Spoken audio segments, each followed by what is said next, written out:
अच्छा हाँ। अभी 5 साल से विश्वास ही करके आ रहे हैं, कोई दिखाई नहीं काम। लीजिए। नहीं अच्छा एक बार और विश्वास क्यों करें? एक बार जो हमारे किसान कौन के हैं हम लोग, एक बार कोई विश्वासघात कर देता है उसको दोबारा विश्वास नहीं करते उस पे। बनाया यूपी में, लगा दिए दिल्ली में बोर्डिंग। कहो भैया क्या तुम प्रधानमंत्री की दौड़ में दौड़ना चाह रहे हो? पहले प्रधानमंत्री का झूठा पानी पी के प्रधानमंत्री बनना चाहते हो देश की जनता में? हमारी पर्सनली मोदी जी से कोई दुश्मनी नहीं है।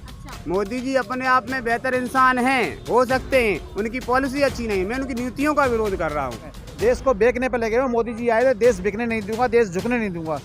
देश बिक रहा है, सबको दिख रहा है, ये युवाओं को दिख रहा है, लेकिन इनको नहीं दिख रहा है। मोदी जी नंबर 1, बिल्कुल सही बोला इन्होंने, क्योंकि जिस दिन वो बैठे थे उन्होंने नंबर 1 पर सबसे पहले देश की जनता का पैसा निकाला। फिर से हम बंद चले फर्ज की जंजीरों में, चलो फिर से हम बंद चले फर्ज की जंजीरों में। एक कतरा आंसू ना गिरेगा देख लेना तस्वीरों में। गरीबों की चूल्हे की रोटी के खातिर खुद को हमने जला दिया, इतिहास गवाह दुश्मन की जड़ों को हिला दिया। हमने निभाया वादा अपना, तुम सब भी निभा देना। अगर मिट जाऊं तो यूपी वालों को मेरा इतिहास बता देना।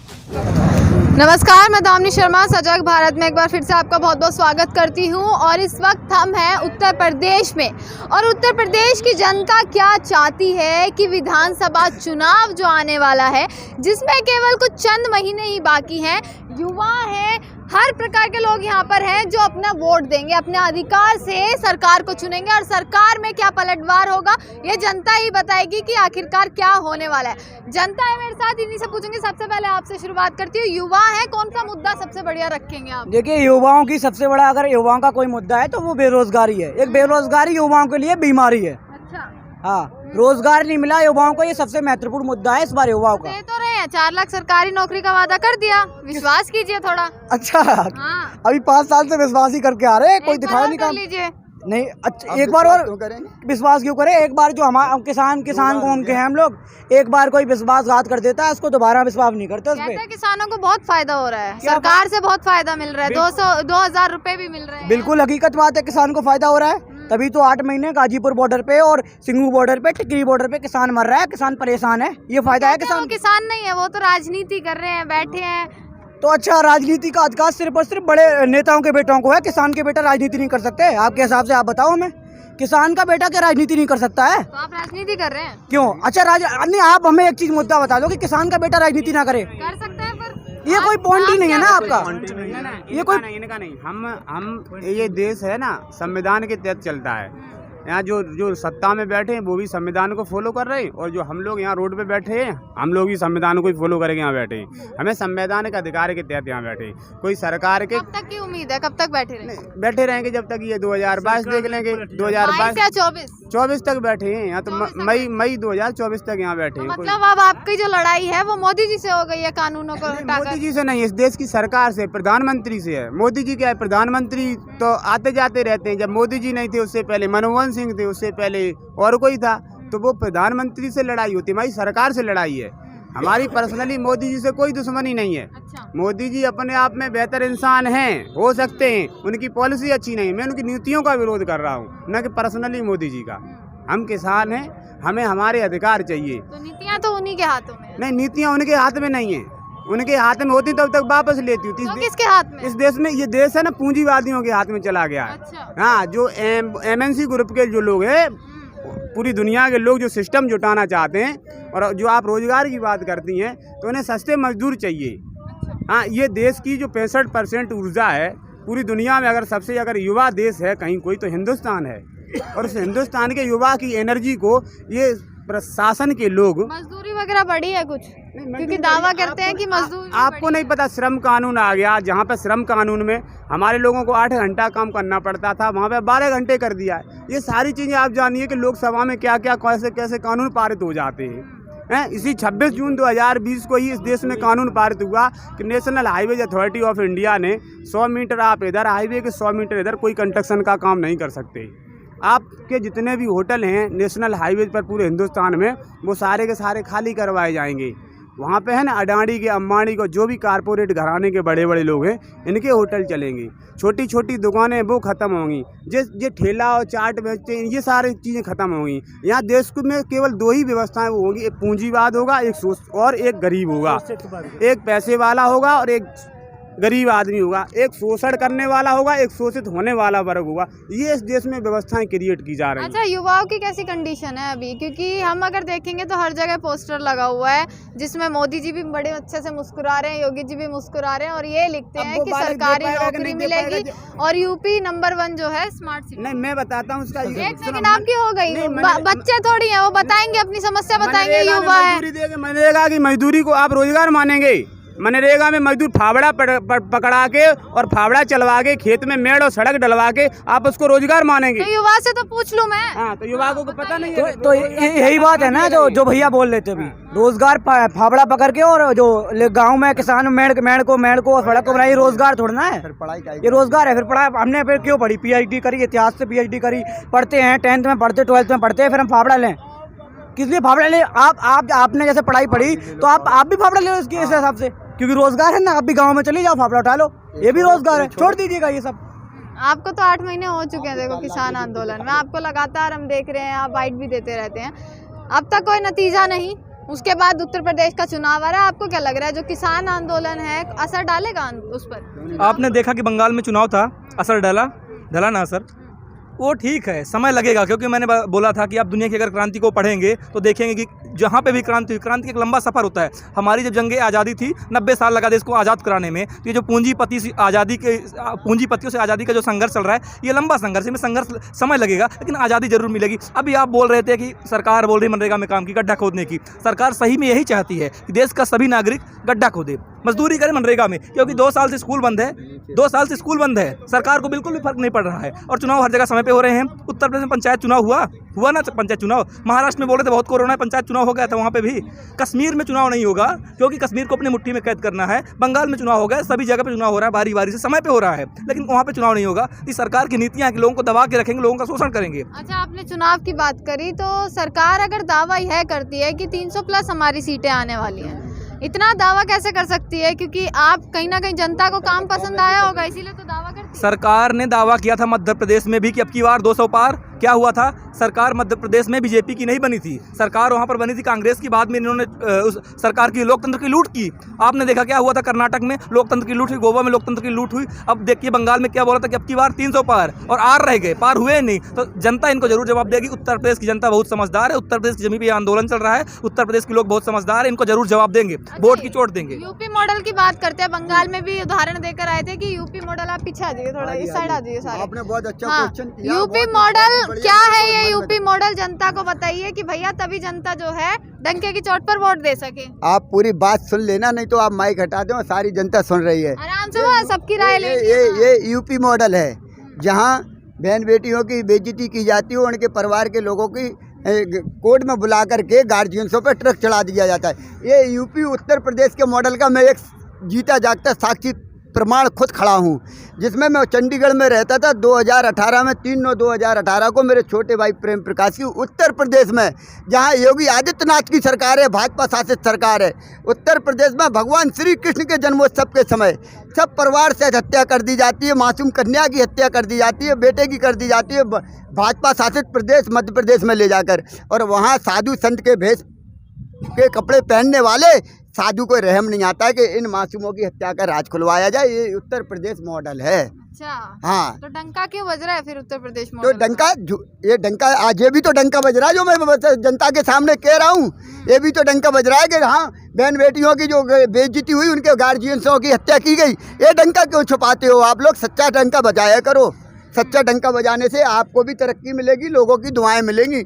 यही तो हुआ, जो नेशनल मीडिया है वो वही तो हुआ कि वो गरीब जनता की, देश की जनता की गार्जियंस नहीं है, वो तो सरकार की दलाल है, मीडिएटर है। और उसी के लिए आप लोग उनका सुना सुनाया क्वेश्चन करते हो। सुनाया क्या होता है? आप ही देखते हैं उन लोगों यूपी को। मॉडल है कि यूपी का पैसा लगाया जनता ने, यूपी की जनता ने मुख्यमंत्री बनाया था और पहुंच गए थे कलकत्ता। क्योंकि इनके पैसा किसका खर्च हुआ? बनाया यूपी में, लगा दिए दिल्ली में बोर्डिंग।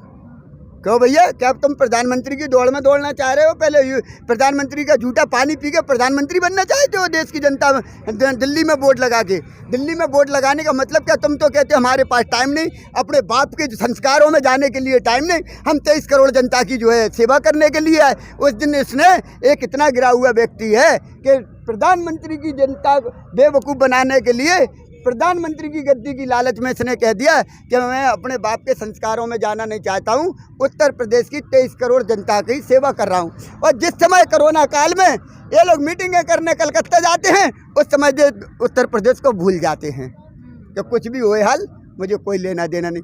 उस समय उनको उत्तर प्रदेश की जनता का याद नहीं आता है।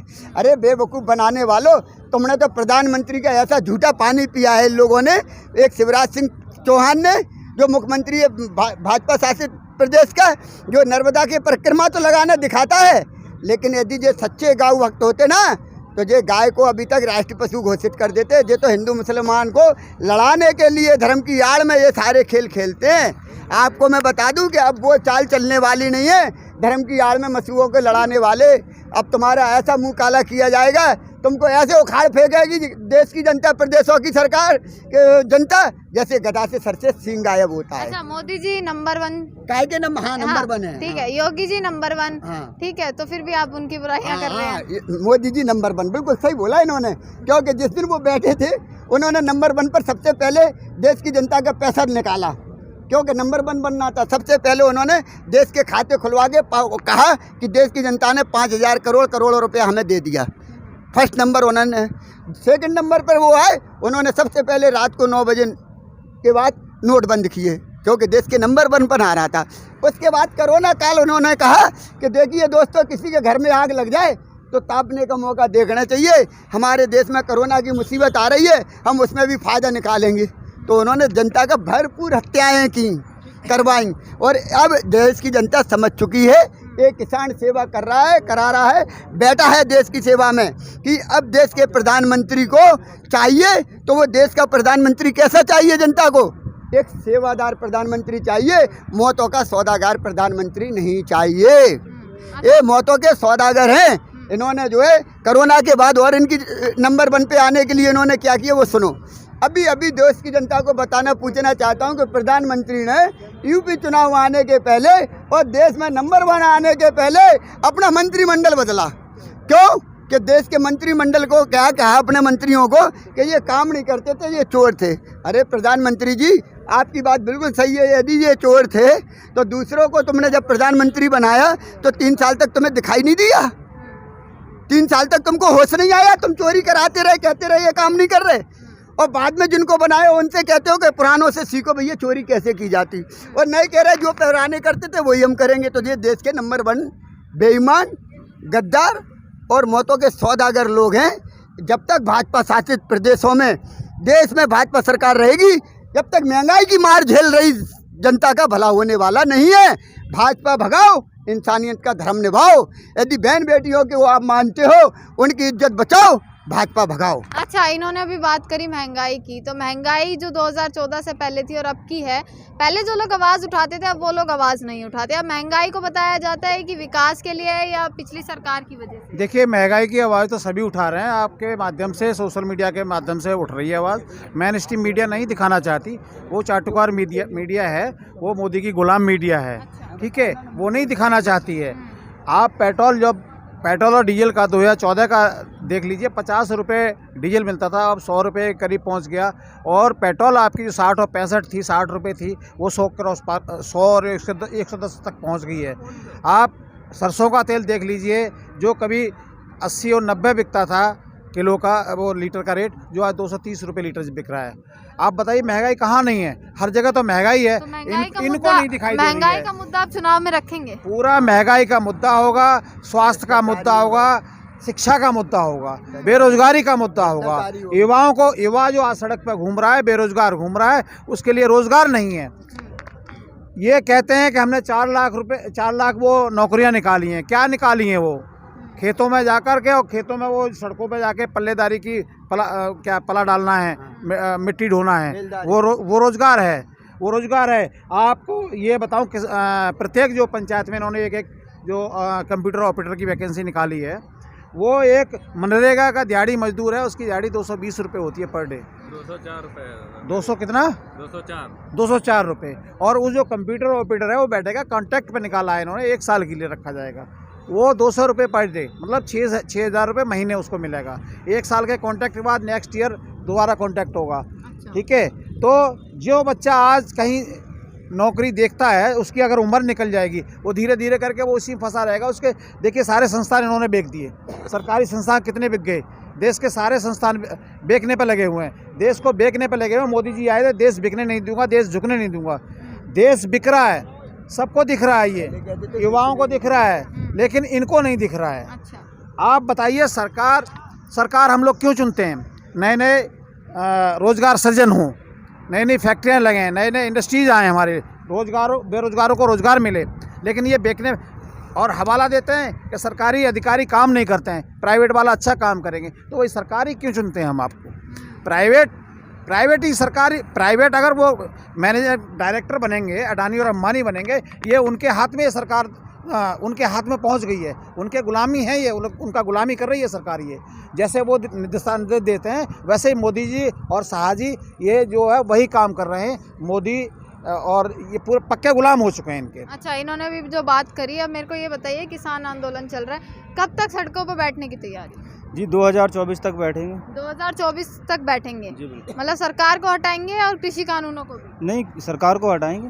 जब सरकार हमारी बात नहीं मानेगी तो सरकार को हटाएंगे। अच्छा, उत्तर प्रदेश चुनाव में क्या रख रहे हैं विकल्प इस पर? भाई उत्तर प्रदेश चुनाव में भाजपा के अलावा कोई भी विपक्ष का चेहरा, कोई भी मुख्यमंत्री बन जाए उसको बना देंगे हम। कोई दिक्कत नहीं है, बस भाजपा नहीं होनी चाहिए। जी, हम गली गली जाएंगे, शहर शहर जाएंगे, नगर नगर जाएंगे और बीजेपी का उत्तर प्रदेश में हम विरोध करेंगे। अच्छा, आप लोग कहते हैं कि हम देखिए बिजली कितनी महंगी हो रही है, बिजली का मुद्दा रहेगा। गन्ना 12,000 करोड़ रुपए गन्ने का जो बकाया है किसानों का, ये कह रहे थे 14 दिन में पेमेंट होगी और डिजिटल पेमेंट होगी। डिजिटल इंडिया बनाने की बात करते थे मोदी जी, ठीक है। आज किसान ये सड़कों में पड़ा है पिछले 8 महीने से। कृषि मंत्री को ये दिखाई नहीं दे रहा है अगर कि वहाँ पर वो डाटा देते हैं कि वहाँ आंदोलन में कोई नहीं मरा है, कोई नहीं मरा है। आप बताइए, इनको वेबसाइट किसान आंदोलन का जो जितनी डेथें हुई हैं पूरी ऑन रिकॉर्ड हैं ये वेबसाइट, और 542 लोग अब तक अपनी शहादत दे चुके हैं इस 8 महीने में। लेकिन वो लोग बैठे हैं, कृषि मंत्री जी हमारे कहते हैं, नरेंद्र तोमर जी, एक भी किसान नहीं मरा है वहाँ। अच्छा, आपसे एक आखिरी सवाल पूछूंगी। आप लोग बोलते हैं कि गांव में अगर बीजेपी आती है तो हम उन्हें घुसने नहीं देंगे, ऐसा क्यों? जी बिल्कुल घुसने नहीं देंगे, इनका विरोध करेंगे हम विरोध उत्तर प्रदेश के अंदर जी। और योगी आदित्यनाथ जो हैं वो एक इंसान नहीं है, वो एक कसाई हैं। कसाई हैं? हाँ जी, उन्होंने इतने इनकाउंटर कराए, फर्जी इनकाउंटर कराए, जिन पे कोई मुकदमा, कोई केस नहीं था, उनका भी इन्होंने इनकाउंटर कराया। इनकी सीबीआई जांच होनी चाहिए। सीबीआई जांच मांग रहे हैं आप मुख्यमंत्री जी? हाँ जी बिल्कुल मांग रहा हूँ। अगर इसमें ये दोषी पाए जाते हैं तो इन्हें जेल होनी चाहिए। जेल होनी चाहिए। एक और कुछ कहना चाहता हूँ मैं, हाँ, किलो फिर से हम बंद चले फर्ज की जंजीरों में, किलो फिर से हम बंद चले फर्ज की जंजीरों में। एक कतरा आंसू ना गिरेगा, देख लेना तस्वीरों में। गरीबों की चूल्हे की रोटी के खातिर खुद को हमने जला दिया, इतिहास गवाह है, दुश्मन की जड़ों को हिला दिया। हमने निभाया वादा अपना, तुम सब भी निभा देना। अगर मिट जाऊं तो यूपी वालों को मेरा इतिहास बता देना। अच्छा, चलिए, बहुत बढ़िया। तो सुन लिया आपने, इनकी शेर व शायरी भी सुन ली, सारी बातें भी सुन ली और बता भी दिया है कि जनता का इस बार का क्या मूड है और कैसे जो किसान आंदोलन है जो पिछले 8 महीने से दिल्ली के बॉर्डर पर चलता रहा है, कैसे जो है असर डालने वाले आने वाले चुनाव में, और तैयारी किस प्रकार की है किसानों की आगे आने वाले चुनाव की, आगे आने वाले वर्षों की। और इसी के साथ आपसे विदा लेते हैं। आप देखते रहिएगा।